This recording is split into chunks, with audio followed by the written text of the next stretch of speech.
शैतान के मुतल्लिक़ मिर्ज़ा जहलमी का अक़ीदा है कि शैतान को अल्लाह ने ये ताकत और पावर दी हुई है कि वो दुनिया में जहाँ कहीं भी हो किसी के दिल में भी वसवसा डाल सकते हैं।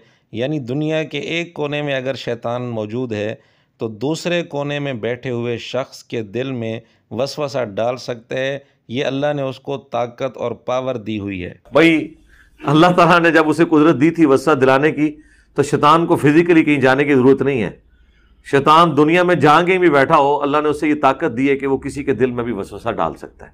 ये उसको पावर दी है अल्लाह ने आजमाइश के लिए। मिर्ज़ा जहलमी और उसकी पूरी रूहानी ज़ुर्रियत ज़िंदा मुर्दा सारी मिलकर कोई आयत कोई हदीस इस पर पेश कर सकती है जिसमें ये लिखा हुआ हो कि शैतान को अल्लाह ने नऊज़ुबिल्लाह इतनी ताकत और पावर दी हुई है कि वो दुनिया के एक कोने में बैठकर दूसरे कोने में बैठे हुए शख्स के दिल में वसवसा डाल सकता है।